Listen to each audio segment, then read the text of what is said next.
वन्दे वाञ्छितलाभाय चन्द्रार्धकृतशेखरां विशारूढां शूलधरां शैलपुत्रीं यशस्विनीम्। ॐ ऐं ह्रीं क्लीं चामुण्डाय विच्चे। ॐ शैलपुत्री देव्यै नमः। आज नवरात्रि का प्रथम दिन है और प्रथम दिन में से लेकर के 9 दिन तक माँ की अलग अलग रूपों की पूजा की जाती है। इसमें आज पहला दिन है चैत्र नवरात्रि का। आपको नवरात्रि की बहुत बहुत शुभकामनाएं। और इसी क्रम में जो माँ का जो प्रथम स्वरूप है शैलपुत्री, उसका पूजन, उसकी कथा हम आपको सुनाएंगे। और आप सभी को नवरात्रों की बहुत बहुत शुभकामनाएं। माँ शैलपुत्री का जो पूजन है उसमें प्रातःकाल सबने अपने घरों में कलश स्थापना के बाद अखंड ज्योत जला दी है और तत्पश्चात पाठ का जो विधान है वो बड़े ही संयम से, बड़े ही एकाग्रचित्त से एक स्वर में माँ दुर्गा सप्तशती का पाठ करने से मनोवांछित फल की प्राप्त होती है। आज हम माँ शैलपुत्री की कथा को कहेंगे प्रथम दिन में। ॐ श्री शैलपुत्रे नमः। ॐ श्री शैलपुत्री देव्यै नमः। ॐ श्री शैलपुत्री देव्यै नमः। माँ दुर्गा की 9 रूपों में जो प्रथम माता है वो शैलपुत्री है। माँ शैलपुत्री की कथा राजा दक्ष की पुत्री सती के योगाग्नि में आत्मदाह और फिर हिमालय राज के घर पुनर्जन्म से जुड़ी हुई है। सती ने शिव का अपमान सह न पाने के कारण यज्ञ में प्राण त्याग दे और बाद में पर्वतराज हिमालय की पुत्री शैलपुत्री के रूप में जन्म लेकर के पुनः शिव की पत्नी पार्वती बनी। माँ शैलपुत्री सती का रूप पिछले जन्म में प्रजापति दक्ष की पुत्री थी।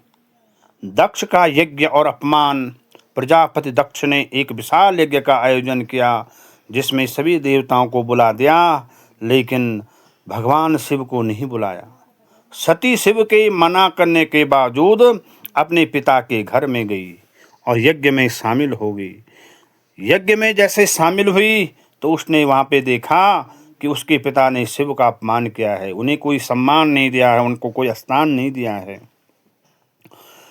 इस अपमान से दुखी होकर के सती ने पिता से भी प्रश्न किया और लोगों से भी प्रश्न किया कि महादेव तो चराचर के स्वामी हैं, वही पर ब्रह्म हैं, आपने उनको स्थान क्यों नहीं दिया है। तो वहाँ पे दक्ष भला बुरा कहता है सती को भी और भगवान भोलेनाथ को भी। वो अवघड़ शमशान में रहने वाला, जिसका न आगे है न पीछे है, उसको क्या सम्मान दूंगा मैं। और एक स्त्री के लिए पति का सम्मान ही सब कुछ होता है। इस अपमान से दुखी होकर के सती ने कहा कि दक्ष, जिस शरीर का तुझे अभिमान है कि मेरी पुत्री है ये, मैं तेरे अंश से प्रकट हो रखी हूँ, पैदा हो रखी हूँ, आज मैं इसी शरीर का त्याग कर दूंगी। और सती माता ने उसी यज्ञ की अग्नि में अपने प्राण त्याग दिए। पुनर्जन्म सती ने अपना अगला जन्म हिमालय के घर में लिया, क्योंकि वे शैल पर्वतराज की पुत्री थी, इसलिए उन्हें शैलपुत्री कहा जाता है। शिव से मिलन, शैलपुत्री ने कठोर तपस्या करके पुनः भगवान को ही अपने पति के रूप में प्राप्त किया।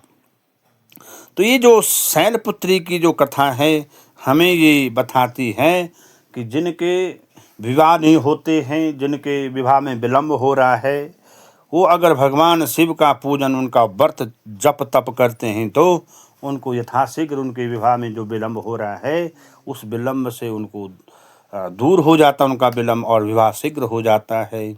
माँ शैलपुत्री की पूजा अर्चना कर से अखंड सौभाग्य की प्राप्त होती है और जीवन की हर पल में माँ शैलपुत्री रक्षा करती है। तो माँ शैलपुत्री हम सब की रक्षा करे और प्रथम नवरात्रि के दिन माँ शैलपुत्री का ध्यान पूजन आवन हम सब के लिए बहुत महत्वपूर्ण है। आइए हम सभी इन 9 दिनों में एक संकल्प लेकर के माता का पूजन, स्तवन, ध्यान करें और परोपकार की भावना मन में रखें। आप सभी को नवरात्रि की बहुत बहुत शुभकामनाएं। कल फिर हम दूसरे स्वरूप ब्रह्मचारिणी पर आपको इसका वृतांत आगे सुनाएंगे। तब तक के लिए जय माँ, जय माँ, जय अम्बे।